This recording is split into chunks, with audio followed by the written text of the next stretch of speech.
Alright, here is Davo's 468 big block, 60 over 454. Let's go and get it all put together today, but I ain't got no head bolts. So I'm gonna clean everything up, get the cam in it, bring it up top dead center, check everything, measure everything, and go from there. There's cam, intake. So that's what I'm gonna do. I'm gonna do that, and it's aluminum head deal. Should be about 11 to 1, close to 11 to 1, probably 10.5 to 1 more likely, which is going to be a boosted motor.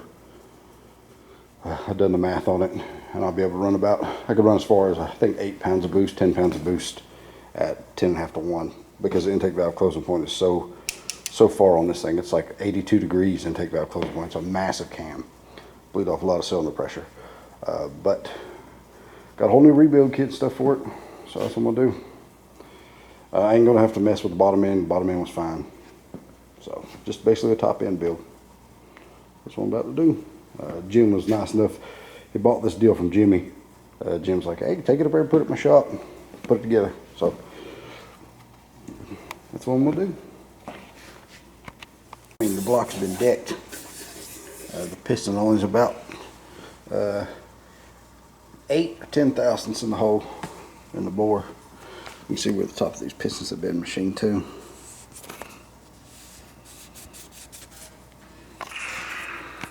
Alright, I got the surfaces all cleaned up, nice and smooth. Really smooth actually. That'll help with the head gasket seal.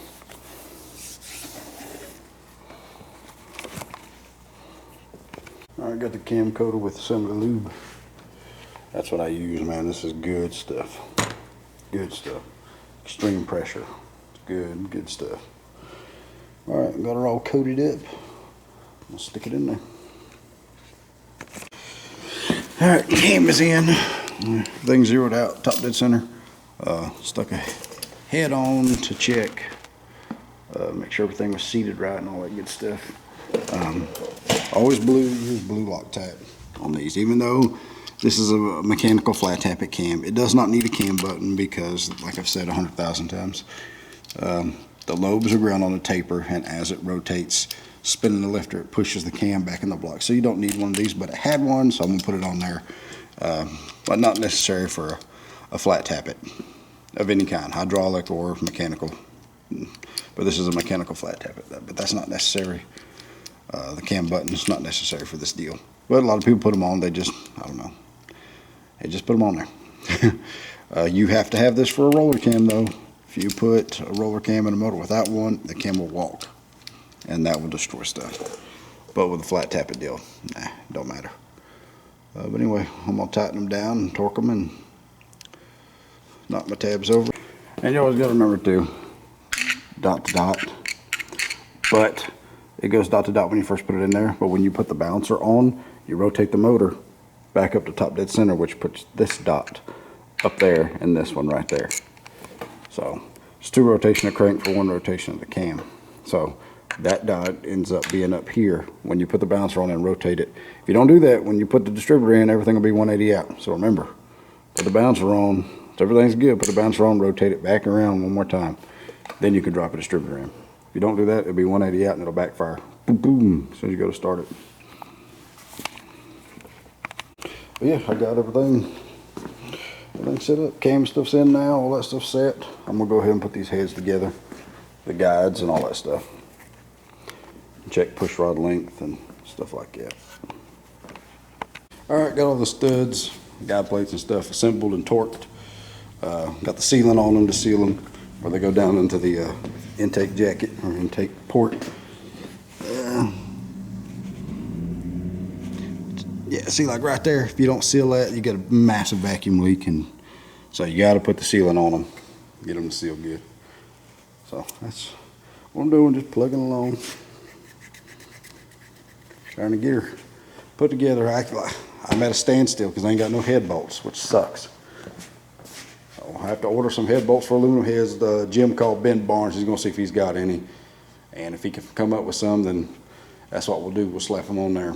I'll be able to go ahead and get the whole top end built, but I'm gonna stick the other head on. I'm gonna grab another head gasket, So I got new head gasket and stuff. I'm gonna stick head gasket on it, put the other head on, drop an intake on, and look and see if there's some kind of thickness difference or something like that with them. Like if these heads have been cut or anything like that. Jim said the dude CC'd them at 108 cc's. So we'll see. I'm gonna check everything. All right, new head gasket and stuff's on.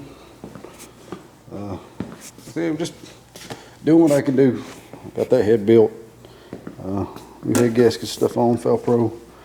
Now I'm gonna stick the other head on, assemble it, and put the intake gaskets and stuff on, and then look and measure, make sure the intake's gonna seat the way it's supposed to.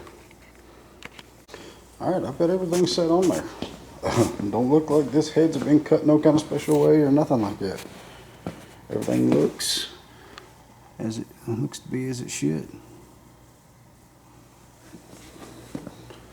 Down in there, the runners line up fine. Everything seems to be fine. I don't think nothing's been cut off these heads. All right, head studs and stuff are in the torque sealed, both sides.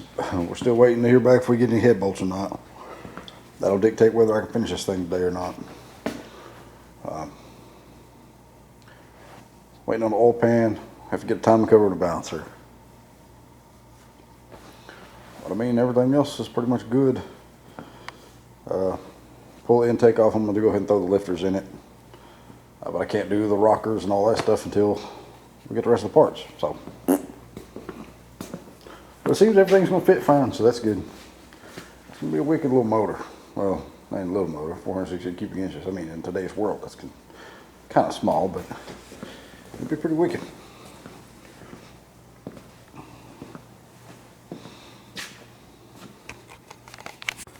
All right, parts are here. Let's finish a big block. 468 big block.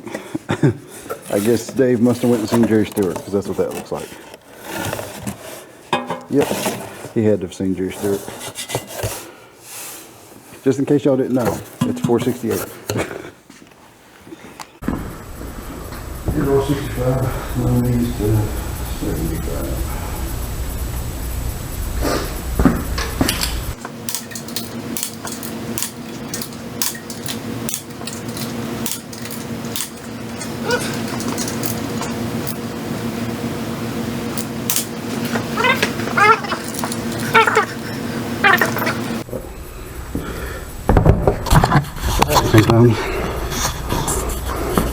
So I gotta get these. They'll be like that.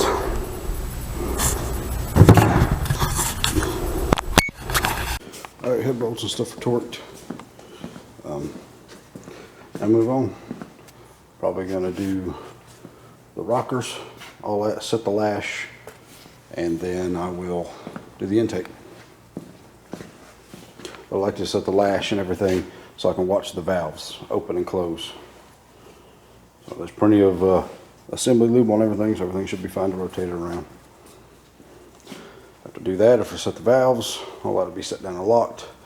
I'll flip it and do the oil pan and the new pump and pickup. Alright, all rockers on and poly locks.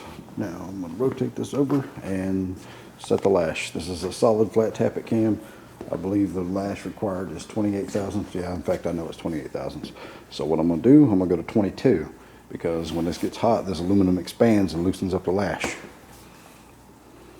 Because it'll be at least 5 or 6 thousandths that they'll open up when they're hot. So I'll go 23, and when they heat up, that'll be about 28, 29. So it should be about perfect. Alright, I'm fixing to set these valves and set them at 23, and then when the block of stuff heats up, they'll open up to about 28.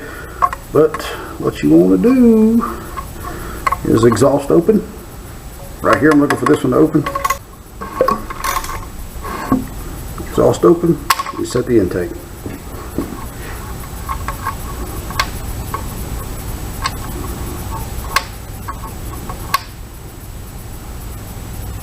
$23 thousandths. That's how you do it. Exhaust open, intake is closed, so you set the intake, so it's on the base circle of the cam, and You want to be able to, I don't know how I can explain this. When you, with your feeler gauge, you'll get a feel, like it'll have drag to it, if that makes sense. Like that. That's probably a little bit tight, but that's a tight 23. But you just want it, a little bit of drag on it, and you know you got your lash set.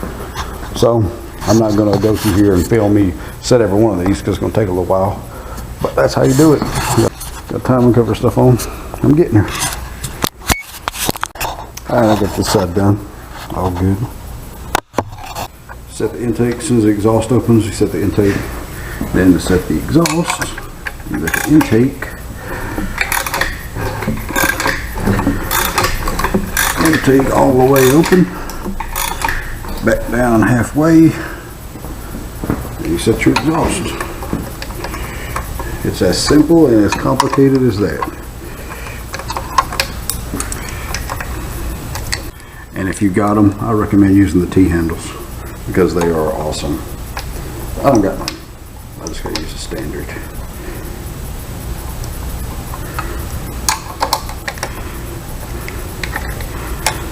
And you lock down the poly lock like so, and put a little turn on it. Yep. Beautiful. That's how you do them.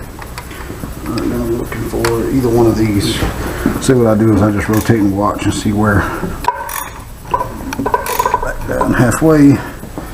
I'll go ahead and set this exhaust valve. Just because it was closest.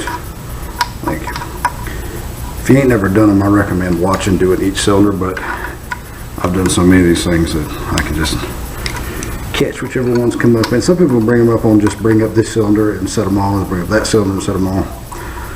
You could do that. I don't like doing it that way. I like to watch each one of them do what they're supposed to do and then set them. That way I know they're set the right way. Alright. It's good. 23. Alright, valves and stuff is all set. All that's good to go. Alright, for folks that's wondering, this is a 60 over 454 stock stroke, 4-inch stroke, which makes the, I think it's like a 4.310, yeah, 4.310 bore with a 4-inch stroke. It's got ARP rod bolts, I mean, all good stuff. Stock rods are ARP rod bolts. Got good forged pistons in it, so it should be a good combination. It'll turn more than 6,500, I promise you that. It needs stud girdles to do that, but I'm sure it'll probably turn 7,000 RPM without issue. I'm gonna check all bottom end stuff.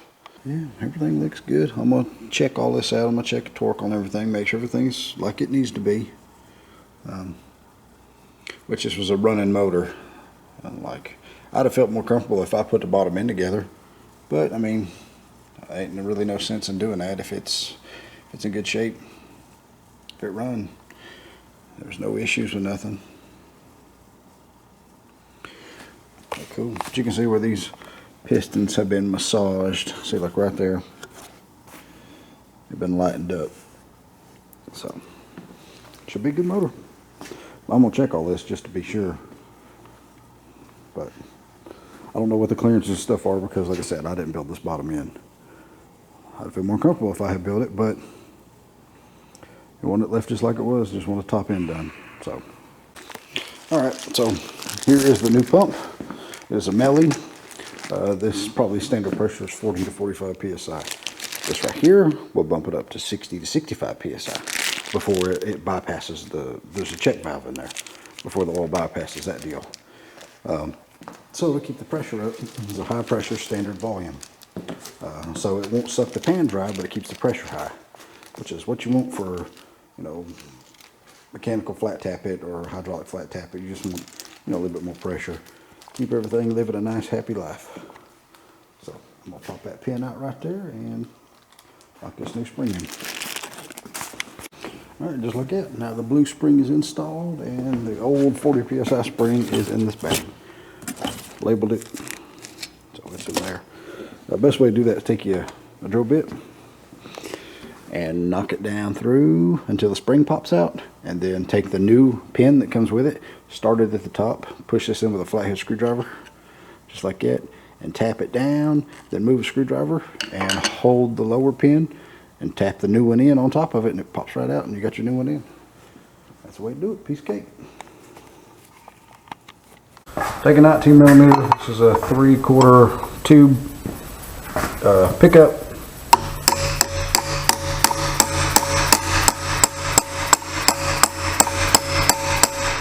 Just like that. It will knock that sucker right in and be good to go. You got an actual hammer. Get a real hammer.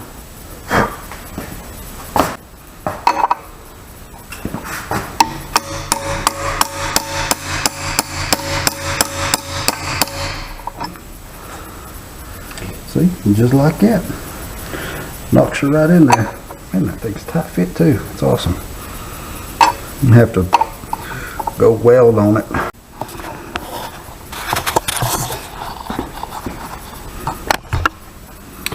I'm checking these rod caps just to make sure everything is where it needs to be.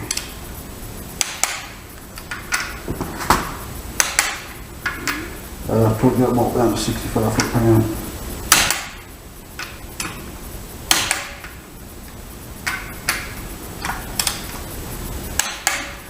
Everything seems to be just fine.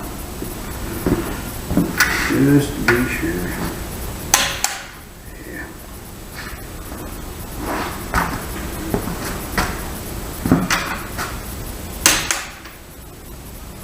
Yep. She's all good. ARP 3/8 rod bolts go to 50 foot-pounds. That's what the spec says, or you go by stretch, but I generally just go by foot-pounds.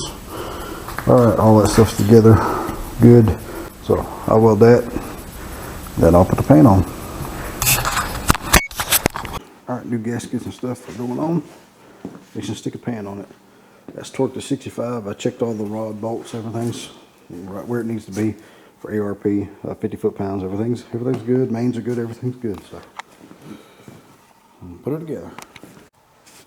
All right, there it is. The pan and stuff on. All the bolts in. Gaskets and stuff's on. I don't think I've built a single motor in my life that I haven't bled a little bit doing. That's wiping the silicone off right there, and that edge is quite sharp. So a little bit of blood. I'll probably put me a little bead of silicone around through there, the black, just to make sure that seals good. But there it is. Gotta put the plug in it. All right, there it is. There's a 468 all done. Everything's together. All that goodness. I had Jim's little 600 sitting on it to complete the look, just for, you know, just see what it looked like. But yeah, that would look good. There's a 800 over here that I've been working on. This will have the dichromate finish and all that stuff. I've been cleaning it and polishing it and trying to get it, you know, to look similar to that. But this was all that yellow. See where I've tried to clean it, and I stripped it all down and then, you know, polishing it with 1500 sandpaper and then buffing it. And build in the carburetor. That's what it looks like before. So it looks like after I clean and polish. It's turning out pretty good. Dave's probably going to buy this one, and for that combination pretty much. Be great for it.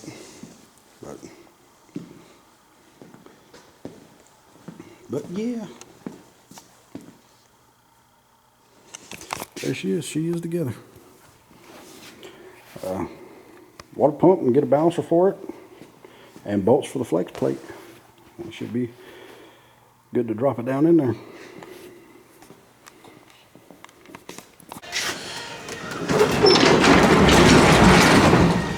Now I got to do some suspension work on Fancy and get her ready. Got different shocks to go on the back of it to help limit that. So the separation, this thing separates like almost like a foot when you take off with it.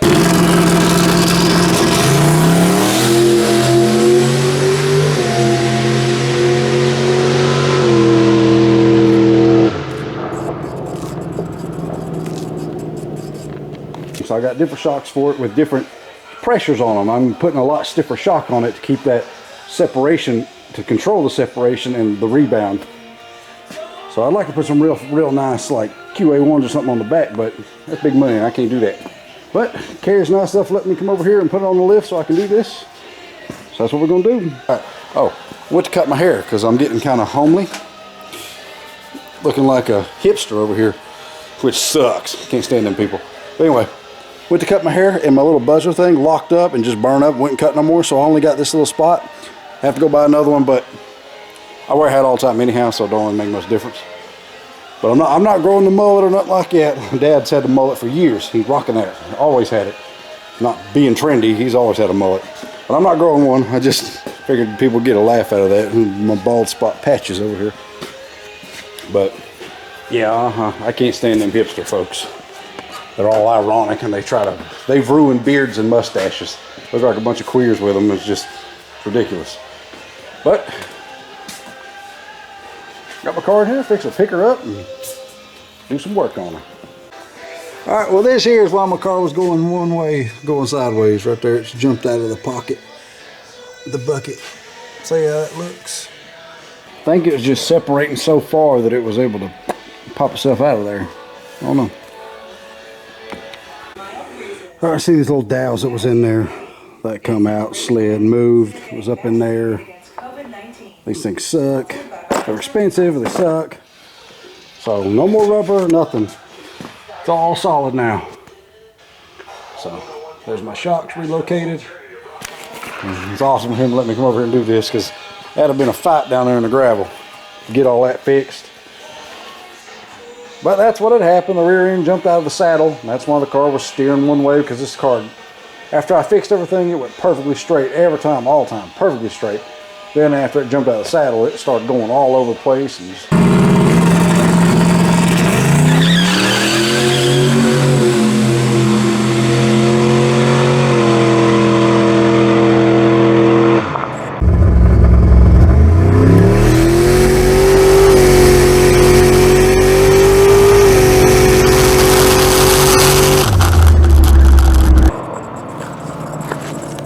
that thing's tracking crooked.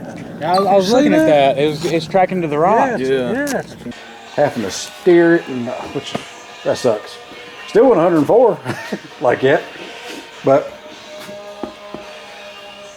I'm getting her fixed. So I got them shocks set to be really stiff so that my separation is slower. Because that's what that's my issue with separating way too fast. It was just boing, boing, separating big time. So hopefully, like this, it won't separate as fast and as hard. It won't kick the rear end way up like it was before. All right, she's back on the ground. Everything seems to be good. Plumb dark and cold out there. I gotta back it out and drain the water out. I gotta get some antifreeze to put in it. But I'll fire her up here and back her out. Yes, I can film that. Y'all want to see a cold start on a turbo car? Turbo cars are just cold natured. Like this thing, it takes it a minute to get to where it'll idle. They're very cold natured. But everybody's all into that cold start mess. I'll do it. I'll do a cold start for you.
Alright, there's a cold start and moving around. So, it's pretty cold. It just takes it a minute to get a little heat in, and then she's alright. So, cool.